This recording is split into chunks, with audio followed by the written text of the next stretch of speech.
Beautiful people. അപ്പോൾ എല്ലാവരും happy ആയിട്ട് സേഫ് ആയിട്ടിരിക്കുന്നു വിശ്വസിക്കുന്നു. ഞാൻ എൻ്റെ ബാക്ക്ഗ്രൗണ്ടും കാര്യങ്ങളൊക്കെ മാറി. അതായത് ഞാൻ വീട്ടിൽ നിന്ന് ചെറിയൊരു ആവശ്യത്തിന് വേണ്ടി ഷോപ്പിലേക്ക് വന്നതായിരുന്നു. പക്ഷേ ഇന്ന് വീഡിയോ ഇടാണ്ടിരിക്കാൻ പറ്റില്ലല്ലോ. ഞാൻ നമ്മുടെ കമൻറ്റ് സെക്ഷനിൽ പ്രോമിസ് ചെയ്തതാണ് ഈ ഒരു സാധനം ഇന്ന് ചെയ്യുമെന്നുള്ളത്.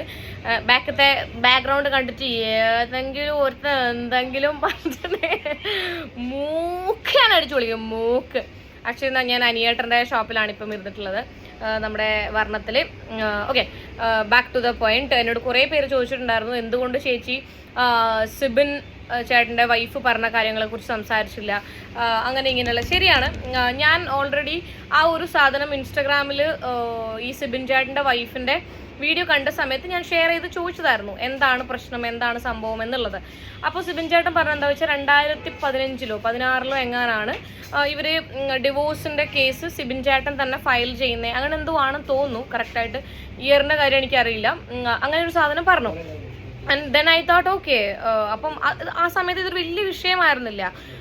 അത് കഴിഞ്ഞ് എനിക്ക് തോന്നുന്നു സിബിൻ ചേട്ടൻ ഒരു ഇൻ്റർവ്യൂവിൻ്റെ അകത്ത് ഇവരുടെ വൈഫിനെ പരാമർശിച്ച സമയത്താണ്, അതായത് എന്താണ് ഡിവോഴ്സിൻ്റെ കാരണം അങ്ങനെ ചോദിച്ചപ്പം വളരെ മാന്യമായിട്ടാണ് പറഞ്ഞിട്ടുള്ളത്. എനിക്കത് സംസാരിക്കാൻ താല്പര്യമില്ല, ഞാൻ തന്നെ ഇനീഷ്യേറ്റീവ് എടുത്തിട്ടാണ് ഡിവോഴ്സ് ഫയൽ ചെയ്തിട്ടുണ്ടായിരുന്നത്.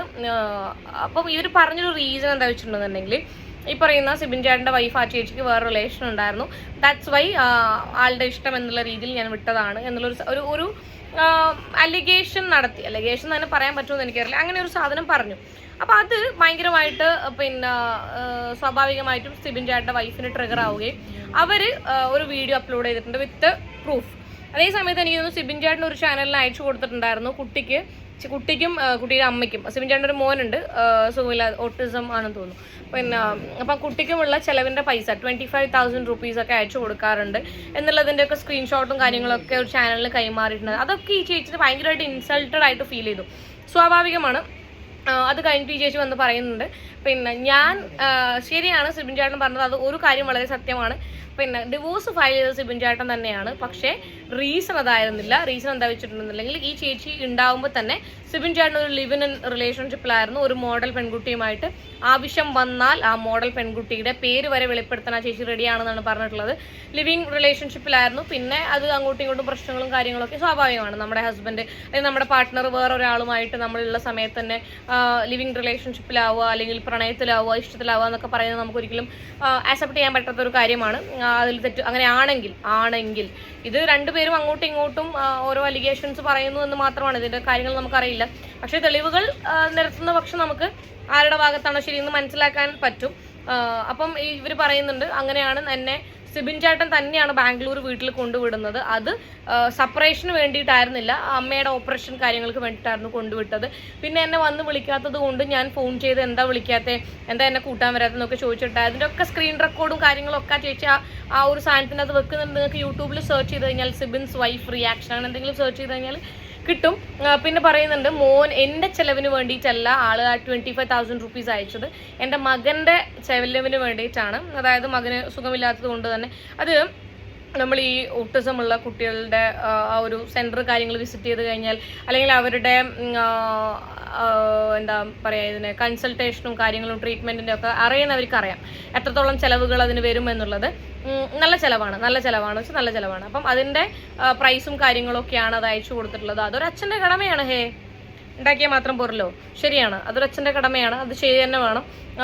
പിന്നെ അത് കഴിഞ്ഞിട്ട് മകനെ കാണിക്കുന്നില്ല എന്നുള്ളൊരു അലിഗേഷൻ കൂടി സിബിൻ ചേട്ടൻ ആ ചേച്ചിക്കെതിരെ നടത്തിയിട്ടുണ്ടായിരുന്നു. ഞാൻ എൻ്റെ മകനെ കണ്ടിട്ട് തന്നെ വർഷങ്ങളായി, അതെനിക്ക് ഇപ്പോഴും ഓർക്കുമ്പോൾ ഒരു വേദനയാണെന്നൊക്കെ. അപ്പോൾ ആ ചേച്ചി പറയുന്നത് എനിക്ക് അങ്ങനത്തെ ഒരു, കാരണം തന്തയല്ലാണ്ടാവുന്നില്ലല്ലോ എന്നുള്ളൊരു സംഭവം കാണാൻ അനുവദിച്ചു കൊടുക്കാറുണ്ട്, അതിൻ്റെ ഫോട്ടോസും കാര്യങ്ങളൊക്കെ വെക്കുന്നുണ്ട്.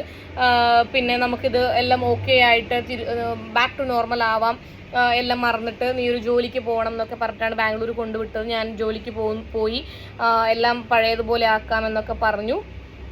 ബട്ട് അത് വർക്കൗട്ട് ആയില്ല, കാരണം സിബിൻ ചേട്ടൻ ഓൾറെഡി ഒരു റിലേഷൻഷിപ്പും കാര്യങ്ങളും ഉള്ളത് കൊണ്ട് എന്നാണ് ഈ ചേച്ചി പറഞ്ഞു വെക്കുന്നുള്ളത്. വേറെ കുറേ കാര്യങ്ങൾ നിങ്ങളത് എടുത്ത് നോക്കിയാൽ മതി.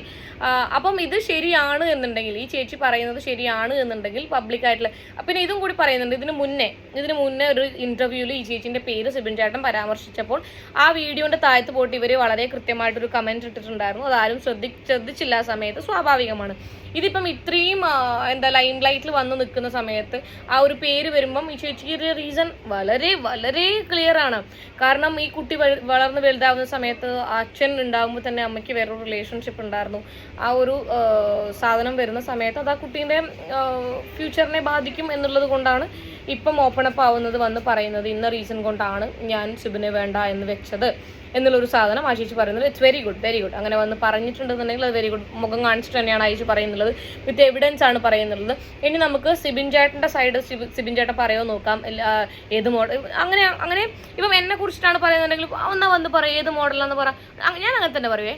അതായത് ഞാൻ എൻ്റെ ഭർത്താവ് ഉള്ളിലിരിക്കെ ഞാൻ വേറൊരു മോഡൽ ചെക്കനുമായിട്ട് ലിവിങ് ടുഗെദർ അല്ല എന്നുണ്ടെങ്കിൽ എന്നെക്കുറിച്ച് ആരെങ്കിലും ഒരാൾ അങ്ങനത്തെ ഒരു സാധനം പറഞ്ഞിട്ടുണ്ടെന്നുണ്ടെങ്കിൽ ആ ആളെ പേരെനക്ക് അറിയാൻ വേണമെന്ന് ഞാൻ പറയും. സിബിൻ ചേട്ടൻ അത് പറഞ്ഞേ പറ്റുള്ളൂ. ആള് നിങ്ങൾ തെളിയിക്കണം, സിബിൻ ചേട്ടൻ നിങ്ങൾ തെളിയിക്കണം. കാരണം അങ്ങനെ ഒരാളാണ് നിങ്ങൾ എന്നുണ്ടെങ്കിൽ നിങ്ങൾക്ക് ആ വീടിനകത്ത് പോയി ജാസ്മിനെ ഉപദേശിക്കാനുള്ള 1% അർഹത പോലും യോഗ്യത പോലും ഇല്ല എന്നാണ് ഞാൻ പറയുന്നത്. ആ കുട്ടി സ്വന്തം ഭാര്യ ഉള്ളവർക്ക് വേറൊരു ലിവിങ് ടുഗെദറിൽ നിങ്ങൾ ഉണ്ടായിട്ടുണ്ടെന്നുണ്ടെങ്കിൽ ജാസ്മിനെ നന്നാക്കാനുള്ള ഒരു യോഗ്യത നിങ്ങൾക്കില്ല. അതല്ല എന്ന് തെളിയിക്കേണ്ടത് ഇനി നിങ്ങളുടെ ഉത്തരവാദിത്തമാണ് സിബിൻ ചേട്ടാ. നിങ്ങൾ വന്ന് പറയണം എന്താണ് സത്യാവസ്ഥ. ഇങ്ങനെ വെറുതെ വായിട്ട് വെച്ചാൽ പോരാ, വിത്ത് എവിഡൻസ്. ആ ചേച്ചി പറഞ്ഞതുപോലെ വിത്ത് എവിഡൻസ് നിങ്ങൾ വന്ന് പറയണം. ആ ചേച്ചി വളരെ കൃത്യമായിട്ട് പറയുന്നുണ്ട്, വേണ്ടി വന്നു കഴിഞ്ഞാൽ ഞാൻ ആ ആളുടെ പേരെടുക്കാൻ റെഡിയാണ് എന്നുള്ളൊരു സാധനം. നോക്കാം നമുക്ക് എന്താവും എന്നുള്ളത്. രണ്ടാളും അങ്ങോട്ടും ഇങ്ങോട്ടും കരിവാരി തേച്ചുകൊണ്ടിരിക്കുകയാണ്. ആ കരി ആരുടെ മുഖത്ത് സ്റ്റിക്ക് ചെയ്യുന്നു, ആരുടെ മുഖത്തുനിന്ന് കഴുകി കളഞ്ഞു പോകും എന്നുള്ളത് നമുക്ക് കണ്ടു തന്നെ അറിയാം. അപ്പം ഇതിൽ നമുക്ക് അറിയില്ല കേട്ടോ. ഞാൻ മുന്നേയും പല കാര്യങ്ങൾ സംസാരിക്കുമ്പോഴും ഞാൻ പറഞ്ഞിട്ടുണ്ട്, നമുക്ക് ഇതിൽ നമ്മൾ എപ്പോഴും നമ്മുടെ ഒരു പേഴ്സണൽ കാര്യം അല്ലെങ്കിൽ നമ്മുടെ ഒരു പ്രശ്നം വന്ന് പറയുമ്പോൾ ഉണ്ടല്ലോ, ഞാൻ ഉള്ളത് പറയാലോ, നമ്മളൊരു 50% പോലും പറയില്ല. ഓക്കെ, ഒരു 20% മാത്രമേ നമ്മൾ ഡെലിവറി ചെയ്യുള്ളൂ. ബാക്കി 80 നമ്മൾ ഉള്ളിൽ വെക്കും. അതുകൊണ്ട് നമുക്ക് ഇതിലൊരു അഭിപ്രായം പറയാൻ പറ്റില്ല. ചിലപ്പോൾ രണ്ടാളുടെ ഭാഗത്തും മിസ്റ്റേക്ക് ഉണ്ടാകും, ചിലപ്പോൾ ഏതെങ്കിലും ഒരാളുടെ ഭാഗത്തായിരിക്കും ശരി. അതെന്താണ് ഏതാണ് എന്നുള്ള കാര്യങ്ങളൊക്കെ തെളിയിക്കേണ്ട ഉത്തരവാദിത്വം നമുക്ക് ആർക്കുമല്ല, അവർക്കാണ്. പിന്നെ നിങ്ങൾ ചോദിക്കും ഞാൻ എന്തിനാണ് ഇവിടെ ഇരുന്ന് കുരക്കുന്നത് എന്നുള്ളത്. ഇത് പബ്ലിക് ആയിട്ട് വന്നിട്ട് പറഞ്ഞ ഒരു കാര്യമായതുകൊണ്ട്, ഞാനൊരു ഇന്ത്യൻ പൗരയായതുകൊണ്ടും എനിക്ക് അഭിപ്രായ സ്വാതന്ത്ര്യം ഉള്ളത് കൊണ്ടുമാണ് ഞാനിത് പറയുന്നുള്ളത്. വാവ് അല്ലേ, സൂപ്പർ. ഞാൻ അടിപൊളിയായിട്ട്, കാരണം എന്നോട് കുറച്ച് പേര് ചോദിച്ചു എന്തുകൊണ്ട് ബാക്കിയുള്ള നമ്മുടെ ജാസുമോളെ കുറിച്ച് പറയുന്നുണ്ടല്ലോ, നിങ്ങൾ എന്തുകൊണ്ട് സിബിൻ ചേട്ടനെ കുറിച്ച് പറഞ്ഞില്ല എന്നൊക്കെയുള്ള കുറച്ച് ക്വസ്റ്റ്യൻസ് വന്നത് കൊണ്ട് ഇത് പറയേണ്ടത് അനിവാര്യമായതുകൊണ്ടുമാണ്. നോക്കാം നമുക്ക്. സിബിൻ ചേട്ടൻ വന്ന് പറയട്ടെ, മോളെ അതല്ല, എന്നോട് മാത്രമല്ല എല്ലാവരോടും കൂടെ പറയട്ടെ, അതല്ല ഇതെങ്ങനെയാണ് സംഭവം എന്നുള്ളൊരു സാധനം പറയുമെന്ന് തന്നെ നമുക്ക് പ്രതീക്ഷിക്കാം. സിബിൻ ചേട്ടൻ നിങ്ങൾ പറയണം, അല്ലെങ്കിൽ നിങ്ങളിപ്പോൾ ഇത്രയും കഥാപ്രസംഗം നടക്കിയത് മൊത്തം എന്താ പറയുക, വെള്ളത്തിൽ വിട്ട അതുപോലെ ആവില്ലേ അല്ലേ? അതുകൊണ്ട് ഇവർ വന്ന് വിത്ത് എവിഡൻസ് കാര്യങ്ങളൊക്കെ, ഇതാണ് എൻ്റെ ലൈഫിൽ സംഭവിച്ചത്. എല്ലാം ഒന്നും പറയണമെന്നൊന്നുമില്ല, അവരവർക്ക് എല്ലാ പ്രൈവസി ആഗ്രഹിക്കുന്ന ആൾക്കാരാണ് എല്ലാവരും. എന്നാലും നടന്ന കുറച്ച് കാര്യങ്ങൾ, അല്ലെങ്കിൽ ഇതാണ് സത്യാവസ്ഥ. വന്നിട്ടുള്ള അലിഗേഷനെതിരെയെങ്കിലും സംസാരിക്കാൻ സിബിൻ ചേട്ടൻ മുതിരണമെന്ന് ഞാൻ ആത്മാർത്ഥമായി അഭ്യർത്ഥിക്കുന്നു. Thank you.